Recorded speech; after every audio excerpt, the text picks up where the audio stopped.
এখানে কিছু একটা আছে। হ্যাঁ, মনে তো হচ্ছে এখানে কিছু একটা আছে। কোনো কিছুর আকর হবে কি? ও, একটা কয়েন। হ্যাঁ, তাই তো, একটা কয়েন। কয়েনটা একবার দেখুন, বেশ এটা মূল্যবান। কি? আমরা পেয়েছি একটা মুদ্রা। ঠিক বলেছেন, এই জন্যই শব্দ হয়েছিল। মানে আমি সম্পদ খুঁজে পেয়েছি। আমার মনে হয় হঞ্জো মাসামুনের মূল্য এর থেকে অনেক আপনি বেশি। তো অফিসিয়াল ট্রেজার হান্টার। তবে আমি অন্তত খালি হাতে ফিরছি না, ঠিকই। একটা কিছু তো অন্তত নিয়ে যাচ্ছি সঙ্গে। মানে আমি তাই দাবি করছি আর কি। আমরা ভাগাভাগি করে নিতে পারি, অর্ধেক আপনার অর্ধেক আমার। আচ্ছা, এই অসাধারণ টানেলে কয়েক ঘন্টা ধরে অনুসন্ধান আমরা যখন উপরে এলাম, আমায় মনে করিয়ে দেওয়া হলো যে একটা প্রচলিত ধারণা আছে যে এটা একমাত্র তাকেই দেখা দেবে যে তার যোগ্য এবং ন্যায়পরায়ণ ও শক্তিধারী, যেমন একজন স্যামুরাই। সামন্ততান্ত্রিক জাপানে বুশিরো ছিল একগুচ্ছ নীতিকথা যা সেনাবাহিনী অনুসরণ করত। এর মানে হলো যোদ্ধাদের পথ, একটা অলিখিত কোড যা স্যামুরাইদের জীবনের সঙ্গে জড়িয়ে ছিল। এই সংস্কৃতিটা এমন একটা জিনিস যার সম্পর্কে আমি প্রায় কিছুই জানি না, অথচ এটাই সেই তরোয়ালের ইতিহাসের একটা গুরুত্বপূর্ণ অংশ। আমি সত্যিই স্যামুরাইদের জীবন সম্পর্কে আরো বুঝতে চাই। আমায় এখন শুধু এমন কাউকে দরকার যিনি আমায় শেখাতে রাজি হবেন।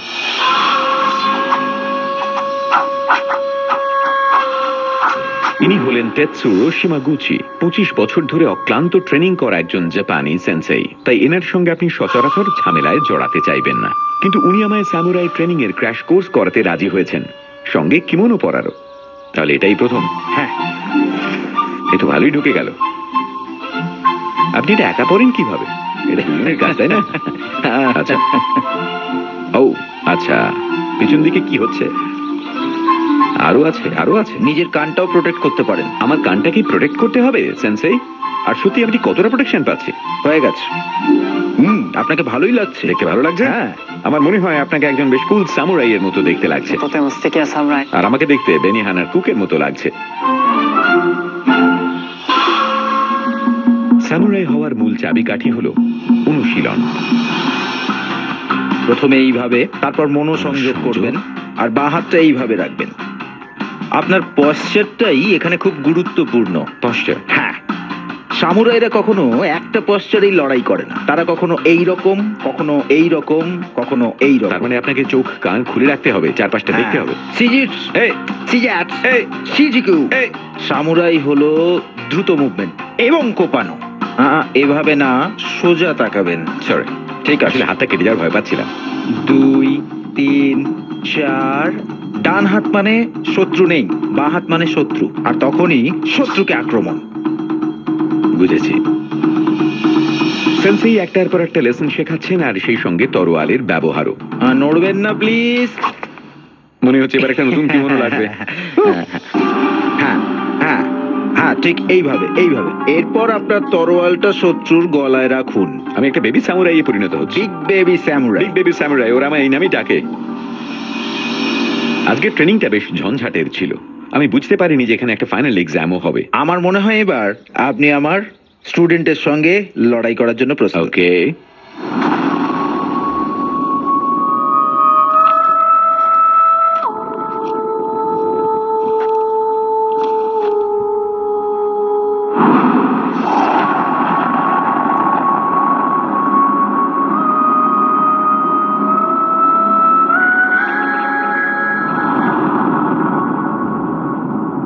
আমি শুধু বলতে চাই যে আমি খুব ভালো মানুষ, আর কোনোভাবেই এখানে মরতে চাই না আমি।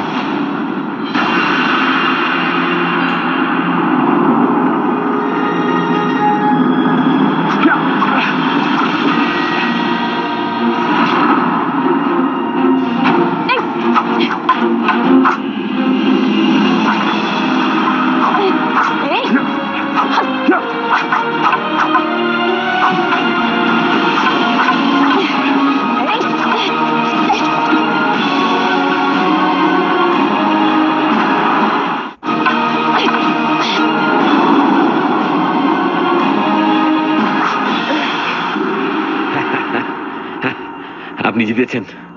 সত্যি কথা বলতে কি, উনি আমার অবস্থা খারাপ করে দিয়েছিলেন। দারুণ করেছেন। ধন্যবাদ, আপনি একজন খুব ভালো শিক্ষক। আর আপনি অসাধারণ স্টুডেন্ট। আমি সেটা জানি না, তবে আপনার খুব খুব ধৈর্য আছে। আমার তরোয়াল অনুসন্ধানের জন্য কোনো পরামর্শ দেবেন? অনেকেই বিশ্বাস করেন এটা কখনো জাপানের বাইরে যায়নি এবং এটা কোনো মন্দিরে লুকোনো আছে। দ্বিতীয় বিশ্বযুদ্ধের শেষে জাপানিরা তাদের সব ধরনের সেরিমোনিয়াল তরোয়ালগুলোকে হস্তান্তরিত করতে বাধ্য হন, কিন্তু কয়েকটা মন্দিরকে ছাড় দেওয়া হয়, যার মানে এদের মধ্যে কোনো একটিতে হনজো মাসামুনে মজুত রয়েছে। তাহলে আপনাকে আধ্যাত্মিক শক্তির কাছে জিজ্ঞাসা করতে হবে। অনেকেই বিশ্বাস করেন, হ্যাঁ ঠিক এইভাবে, এবং এটা কোনো মন্দিরে লুকোনো আছে। হ্যাঁ, আশা করি পাবো। হ্যাঁ, ধন্যবাদ। ありがとうございました。 ধন্যবাদ।ありがとうございました。 আমি নিশ্চিত নই যে আমার সামুরাই ট্রেনিং এর ক্র্যাশ কোর্সের পর থেকে মনশুদ্ধ হয়েছে এবং মাসামুনে খোঁজার যোগ্য হয়েছে আমি, কিন্তু যাই হোক, আমি কোনোভাবেই এই অনুসন্ধান বন্ধ করছি না। টোকাকুশি মাউন্টেন পোর্ট দিকে যাচ্ছি। আমার গন্তব্য প্রায় 6000 ফুট উচ্চতায় বরফ জমা ভলক্যানোর মধ্যে একটা মন্দির। এখন আমরা এখানে জাপানের সুন্দর নাগানোতে, যেখানে একবার উইন্টার অলিম্পিক হয়েছিল।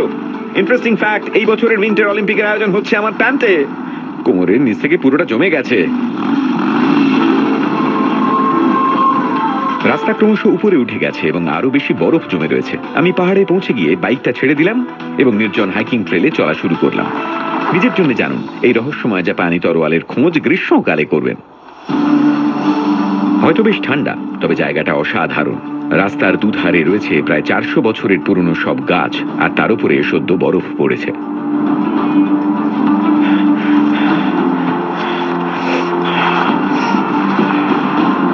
এই উপরে আসার সব থেকে দারুণ জিনিসটা হলো যে জায়গাটা পুরোপুরি নিস্তব্ধ।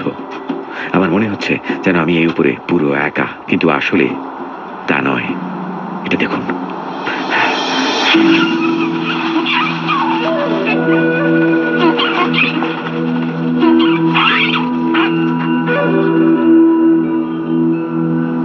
Snow monkey.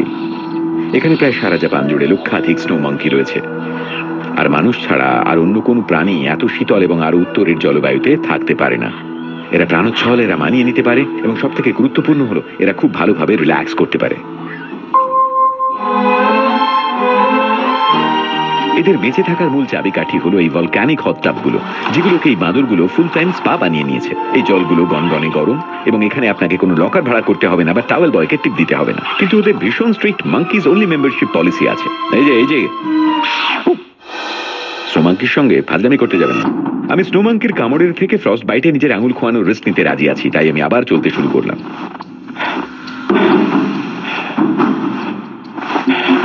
আমি জানি না মন্দিরের উপরে ঠিক কি খুঁজে পাবো, বা উপরের ওই মঙ্ক আমাকে কতটা গ্রহণ করবেন, কিন্তু আমি এতটা উপরে যখন এসেছি, আমি আর ফেলে যাচ্ছি না।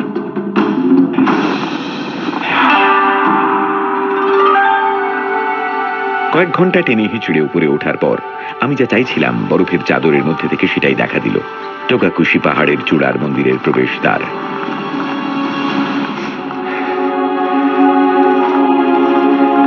এটা উইশিমন গেট। অফুরন্ত সাদা বরফের মধ্যে একটা লাল সিগন্যালের মতো। এর ভিতর দিয়ে যাওয়ার অর্থ হলো আমি যেন ঈশ্বরের রাজত্বে পা রেখেছি।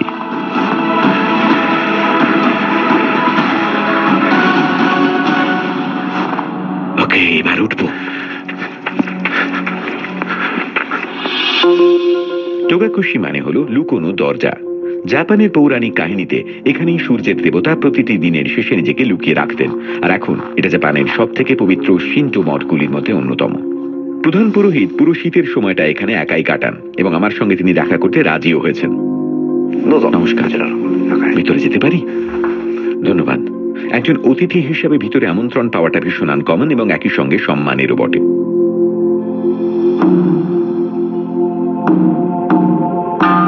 জাপানে ধৈর্য হলো একটা গুণ, আর আমি পুরোহিতের সঙ্গে কথা বলার সুযোগ পাওয়ার আগে আমাদের পাহাড়ের আত্মাদের সম্মান জানাতে হবে।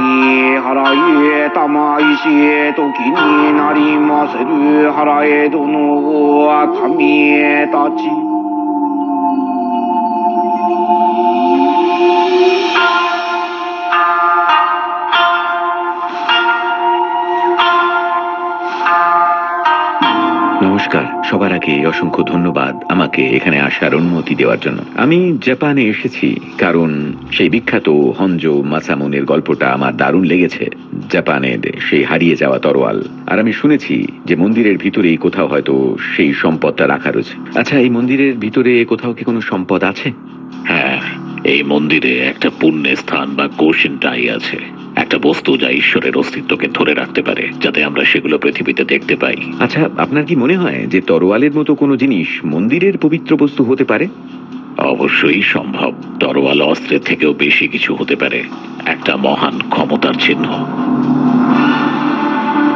বুঝতে পেরেছি। এখানে কোনো সম্পদ আছে যা আমি দেখতে পারি? সম্পদটা রাখা রয়েছে। আচ্ছা, এই মন্দিরের ভিতরে কোথাও কি কোনো সম্পদ আছে? হ্যাঁ, অবশ্যই। এই মন্দিরে একটা পুণ্যের স্থান বা কৌশিনটাই আছে, একটা বস্তু যা ঈশ্বরের অস্তিত্বকে ধরে রাখতে পারে, যাতে আমরা সেগুলো পৃথিবীতে দেখতে পাই।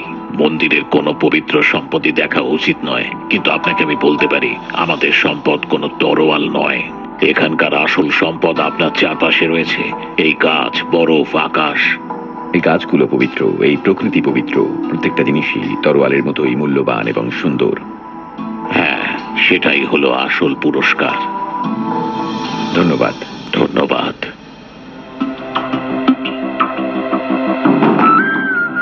আমি মন্দির থেকে বেরিয়ে যখন নিচের দিকে ট্রেক করা শুরু করেছি, আমি এক ধরনের সন্তুষ্টি অনুভব করলাম এবং আমি আমার চারপাশের সবকিছু দেখতে শুরু করলাম এক নতুন চোখে। কিন্তু এটা বোঝা গেল যে আমার এখনো এই তরোয়ালকে আবিষ্কার করার একটা শেষ সুযোগ আছে। আমার এক্সপার্ট কন্ট্যাক্ট আমায় জানিয়েছে যে টোকিওর একজন বিখ্যাত তরোয়াল সংগ্রাহক এইরকমই কিছু তরোয়াল পেয়েছেন, যা পবিত্র তরোয়াল বলেই শোনা গেছে। আমার সফর যেখান থেকে শুরু হয়েছিল সেখানেই আবার বৃত্ত সম্পূর্ণ হলো, এবং যেহেতু টোকিওতে বৃষ্টি শুরু হয়েছে, আমি একটা অ্যান্টিক শপে ঢুকলাম এই রহস্যের শেষ সূত্রটা অনুসরণ করার জন্য। হ্যালো, কেমন আছেন বলুন? হ্যালো, আপনি কি শিমিজু স্যার? হ্যাঁ, আমি যশ। ইয়োশিতাকা শিমিজু। আপনার সঙ্গে দেখা করে ভালো লাগলো। আসুন আসুন, বসুন বসুন। অসংখ্য ধন্যবাদ।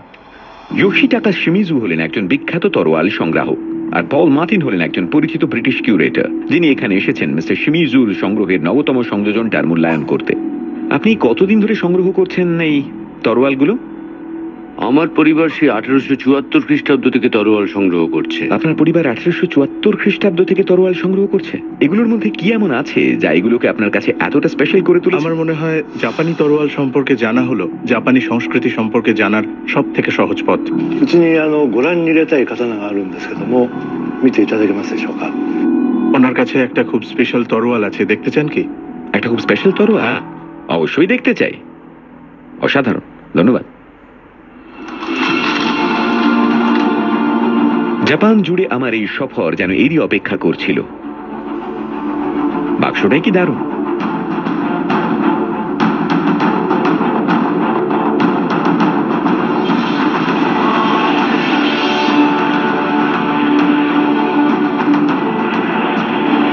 মিস্টার শিমিজুর কাছে এই তরোয়াল এসেছিল একজন অপরিচিত ব্যক্তিগত সংগ্রাহকের কাছ থেকে, কিন্তু এটাই কি সেই পবিত্র তরোয়াল আমি যার খোঁজ করছি?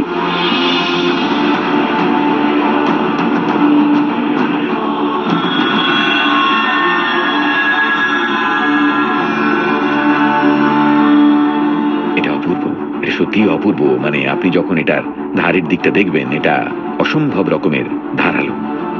এটা কি হঞ্জ হতে পারে? 先代なお客様 না, এটা হঞ্জ নয়, তবে এটাও একটা সম্পদ। একেবারে তাক লাগিয়ে দেওয়ার মতো। এর ধারগুলো উধাও হয়ে গেছে। মানে এটার যে অনুভূতি, তার সঙ্গে অন্য কিছুই যায় না। এই তরোয়ালটা কত পুরনো? 何年前ですか。600年ちょっとですね。 600 বছরের একটু বেশি পুরনো। 600 বছরের বেশি পুরনো। আর এই তরোয়াল প্রস্তুতকারক? জিজ্ঞেস করছেন কে তৈরি করেছেন? মাসামুনে। মাসামুনে। এটা মাসামুনে? হ্যাঁ এটা একটা মাসামুনে? হ্যাঁ। সত্যি? হ্যাঁ। হুম। সত্যি বলছেন? আমার তো বিশ্বাসই হচ্ছে না। এটা একেবারে অবিশ্বাস্য, অসাধারণ, খুবই সুন্দর। এই কাটানা তৈরি হয়েছিল জাপানের সম্পূর্ণ প্রসিদ্ধ এক তরোয়াল প্রস্তুতকারকের হাতে। আর যদিও এটা হঞ্জ নয়, তবু এরকম একটা মাস্টার্স ক্রিয়েশন হাতে ধরা আমার প্রত্যাশার থেকেও অনেক বেশি। এতে কিছু একটা আছে যার জন্য এটা এতটা ব্যালেন্সড। হ্যাঁ এতে কি কিছু বোঝা গেল? হ্যাঁ হ্যাঁ, এই অনুভূতি একটা অনেকটা ভালো তরোয়ালের অনুভূতি, মানে অনেকটা হাতে প্রাণ পাওয়ার হ্যাঁ, মতো। একদম সঠিক অনুভূতি। হ্যাঁ। এটা দেখে ভয়ঙ্কর ধারালো মনে হচ্ছে। হ্যাঁ, খুব ধারালো। প্রথমবার আমি এইরকম একটা সত্যিকারের জাপানি তরোয়াল দেখে আমি সত্যি অভিভূত হয়ে গিয়েছিলাম। এটা অনেকটা আত্মার স্পর্শ পাওয়ার মতো। আপনি এর সৌন্দর্য দেখে সত্যি অবাক হয়ে যাবেন। এটা একটা খুবই সহজ সুন্দর শিল্পকর্ম, আর তার চেয়েও বড় কথা, আপনি জানবেন এটা কত ভালো অস্ত্র। সত্যি এটা সবাইকে আকৃষ্ট করে, কিন্তু তবুও একবার সেটা অতিক্রম করে গেলে আপনি অনুভব করতে পারবেন যে এটা একটা স্পিরিচুয়াল অবজেক্ট, রিলিজিয়াস অবজেক্ট, আর যত গুরুত্ব আছে আপনি তাতে মুগ্ধ হয়ে যাবেন। মানে অনেকটা জাপানের মতোই। এটা হনজো মাসামুনে না হলেও একটা মাসামুনে তো বটেই। মাসামুনে, হ্যাঁ, অবশ্যই আমি এর জন্য ঝাঁপাবো। এটা একদম তাক লাগিয়ে দেওয়ার মতো। জাপান সবসময় এমন একটা জায়গা যেটা সময়ের সীমার বাইরের বলে মনে হয়। বর্তমানের মধ্যে ভবিষ্যৎ রয়েছে এবং বর্তমান অতীত দিয়ে ভরা বিভিন্ন যুগ একসঙ্গে মিশে একটা বিউফল করা, অসংলগ্ন করে দেওয়া মাস্টারপিস তৈরি করে। আর হনজো এই দুই জগতের মধ্যে ভেসে রয়েছে। এটা খুঁজে বেড়ানো এক মুঠো ধোঁয়া ধরার মতোই। এটা সব জায়গায় আছে, আবার কোথাও নেই। এমন একটা অবজেক্ট যেটা দুটো ভিন্ন রাজত্বের প্রতিনিধিত্ব করে, একটা দেশের সম্মান এবং রীতিতে ভরা ভবিষ্যতের একটা অঙ্গীকার। সত্যিটা হলো কেউ জানেন না হনজো কোথায়, যদিও অনেকেই সেটা খুঁজছেন, কিন্তু এটা আমার কাছে আর হারিয়ে যাওয়া নয়। এই তরোয়ালটা যেন জাপান নিজেই, করুণাময়, আধ্যাত্মিক, প্রাচীন এবং চিরন্তন। সব ভারসাম্য রয়েছে একটা অসম্ভব প্রান্তে। অনেকের কাছে এই তরোয়ালের প্রাণ আছে এবং নিজেই সে নিজের ভবিষ্যৎ ঠিক করতে পারে। আমি আশা করি একদিন হনজো মাসামুনে ফিরে আসার সিদ্ধান্ত নেবে এবং মুগ্ধ হয়ে আমাদের সবাইকে এর সৌন্দর্য দেখার সুযোগ করে দেবে।